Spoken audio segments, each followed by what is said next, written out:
Sometimes people can make mistakes, but these are things that we learn from and grow from and move on with our lives better for it due to the lessons that we learned.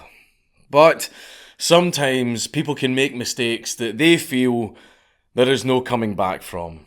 Even if the person worked very hard their whole life and accomplished a great deal, sometimes one mistake is all it takes to bring all of that crashing down. And one man found himself in a similar situation, and he felt that the only thing he could do that would fix his problems was to bite the bullet. Dwyer.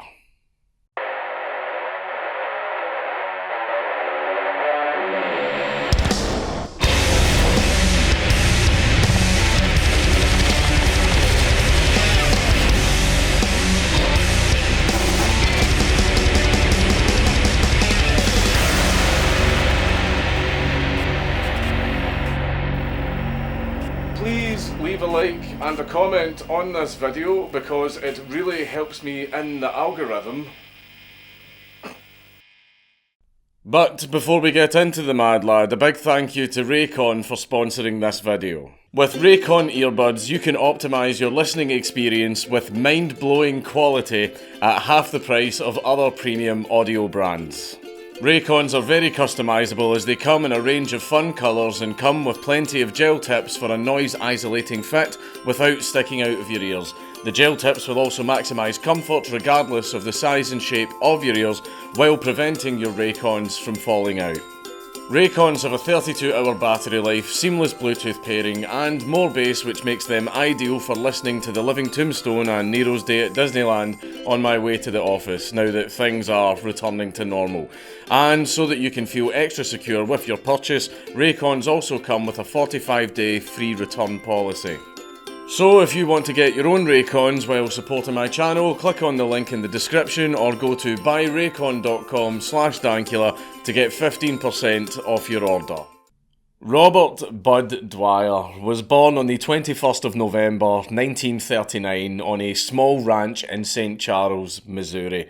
According to his sister Mary, the two of them had a very good childhood as their father had a job as well as the family farm.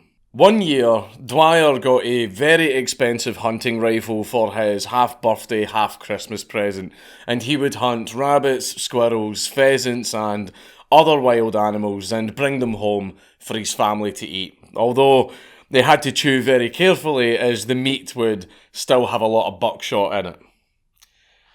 Eating bullets seems to be a running theme here. Dwyer graduated from Allegheny College in 1961 with an AB in political science and accounting.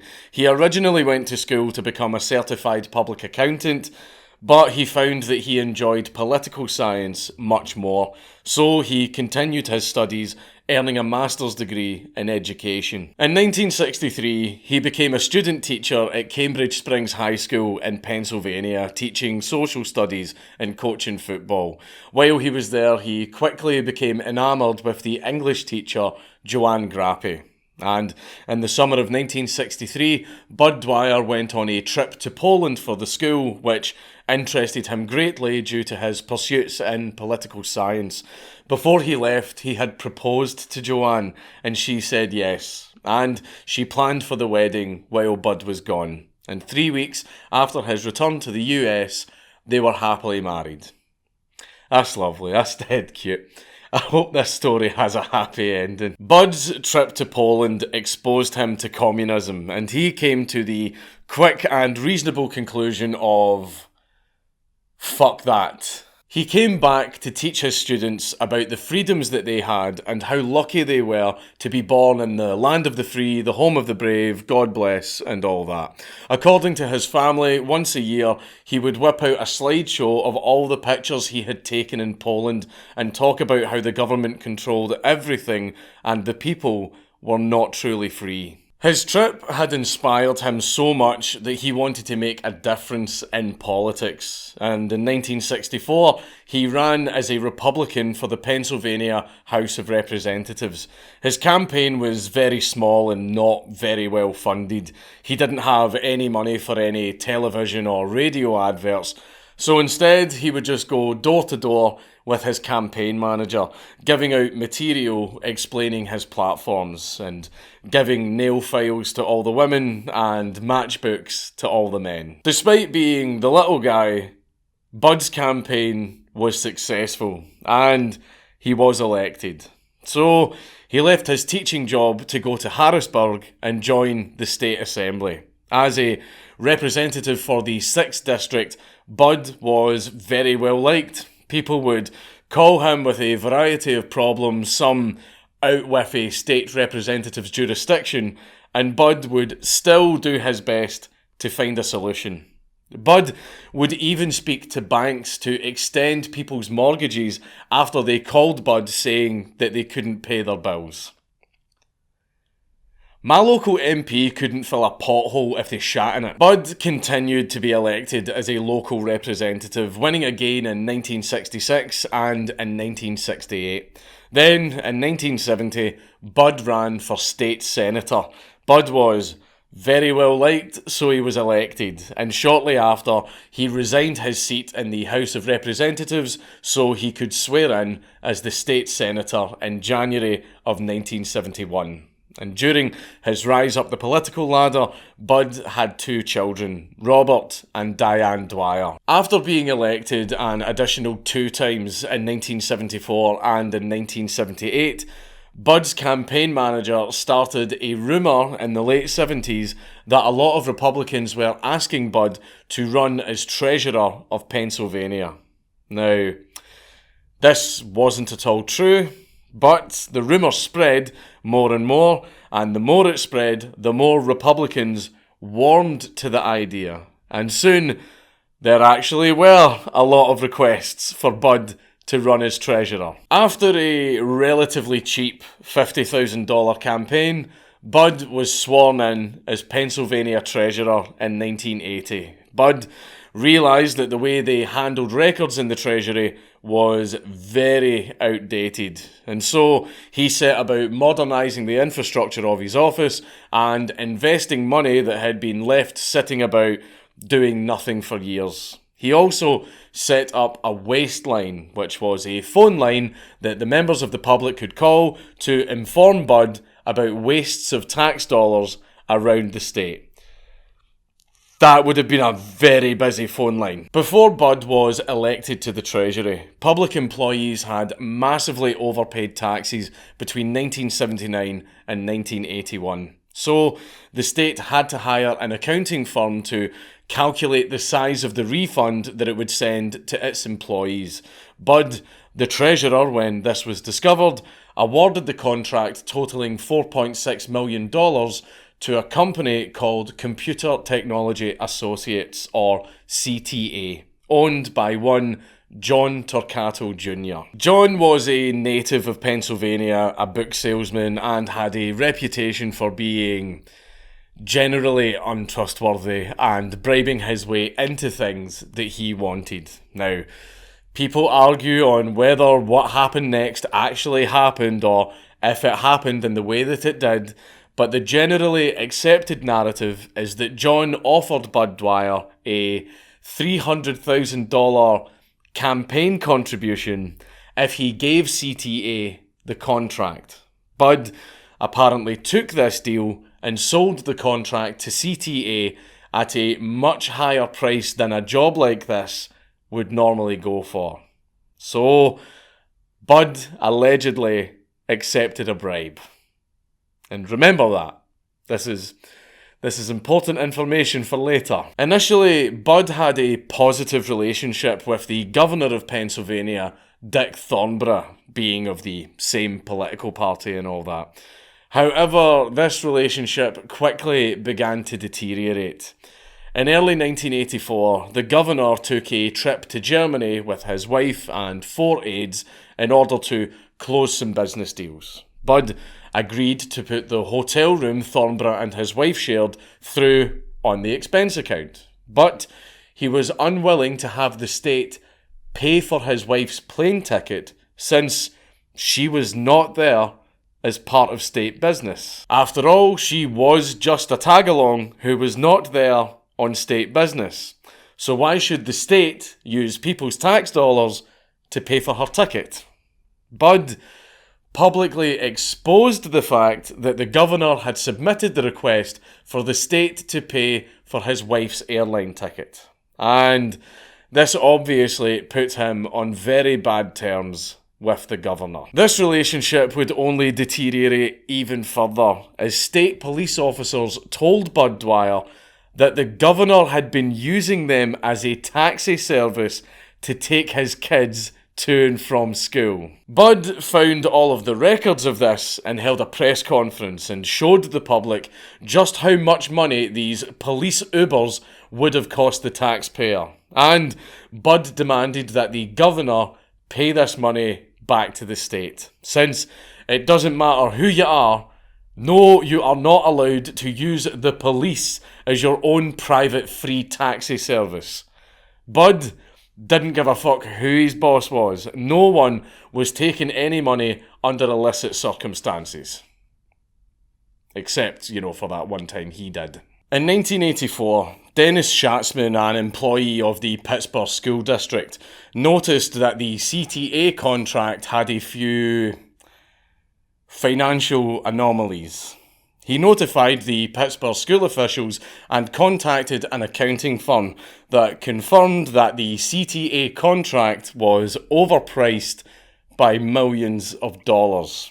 In July of the same year, an ex-employee of CTA gave a sworn statement that Bud Dwyer had taken a $300,000 kickback in exchange for awarding CTA the contract. This was enough for the Pennsylvania state auditor to go to the FBI. And when Bud Dwyer learned of the investigation, he immediately cancelled the CTA contract. Curious. Dwyer tried to delay the investigation and divert attention away from it, even telling his staff to withhold information from the investigators. But to no avail. Dwyer was indicted by a federal grand jury on May the 13th, 1986. During the trial, it was revealed that the FBI had seized computer tapes from CTA that implicated Dwyer in accepting a bribe from John Turcato. And it's astounding that one of the reasons that Bud Dwyer was indicted was because Turcato was so excited his little bribery scheme worked that he had to go to his computer and write all about it. Dear Diary, today I committed a federal crime. I hope I don't get found out.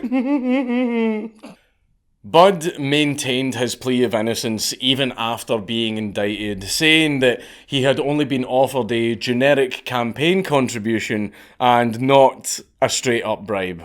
Dwyer's lawyers asked the prosecution if charges could be dropped if Dwyer simply resigned.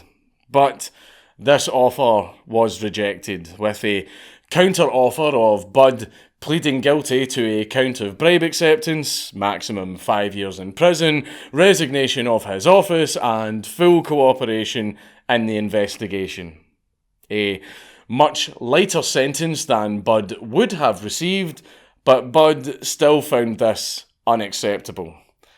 So he proceeded to trial. During the trial, Bud did not testify to his defence, and his lawyers called no witnesses. So after such an airtight defence, on December the 18th, 1986, Bud Dwyer was found guilty of 11 counts of conspiracy, mail fraud, perjury, and interstate transportation in aid of racketeering.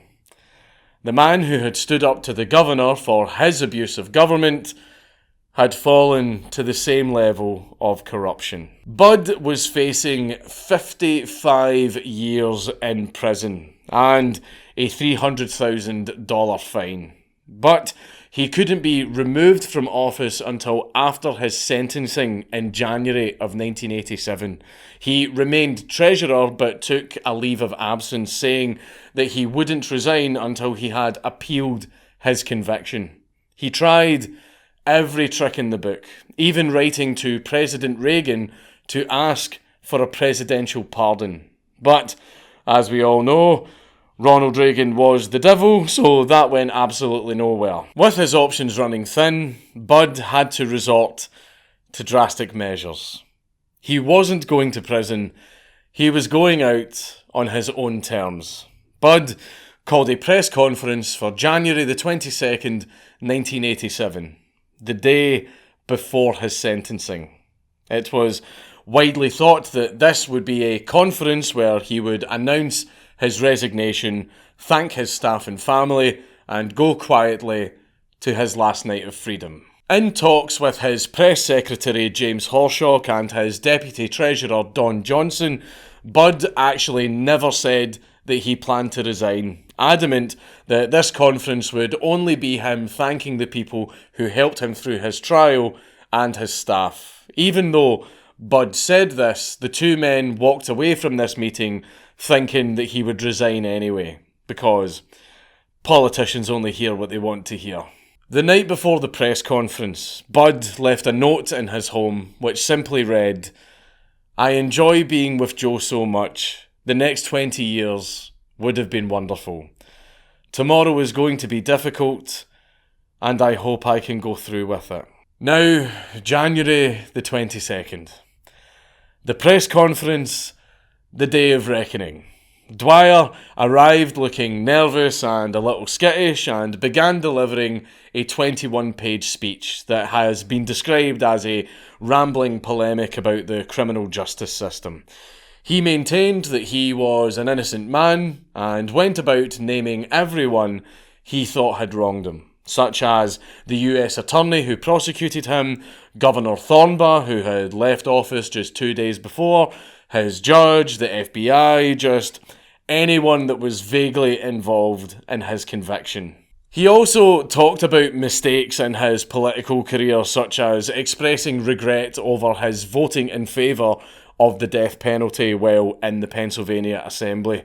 It seemed like a long and boring affair, and a resignation didn't seem like it was coming. So a few reporters began to pack up and leave. But Dwyer stopped them by interrupting his own speech to tell them that he was not done yet. "That's right, Journo, sit your arse down. Your article about sexist vegetables can wait until I'm finished.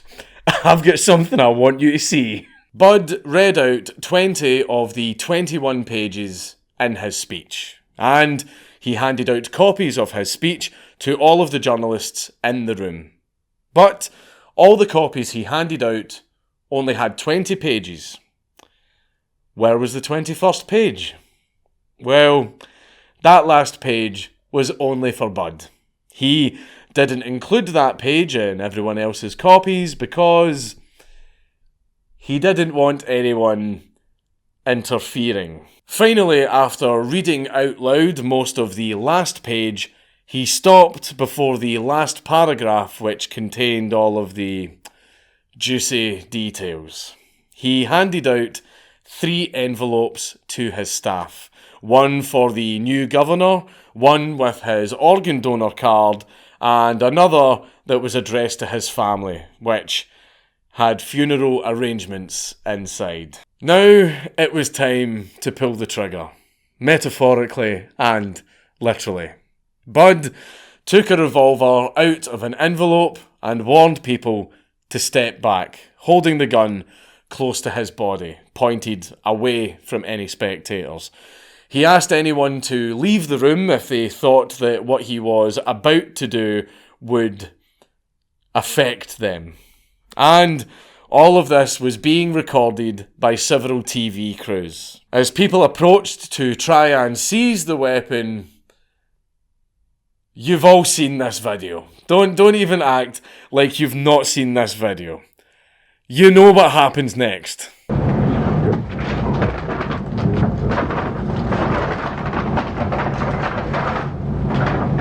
When I And I... No. Please leave the room if this will... Thank you. Don't. This will hurt someone. Don't do that.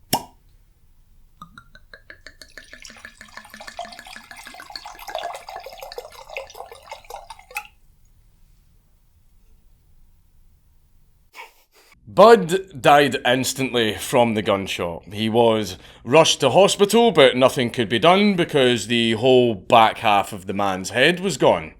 The entire conference had been taped, and while most news stations censored the actual act, WPVI in Philadelphia broadcast the uncut and uncensored footage later that very same night with absolutely no warning of what was about to come.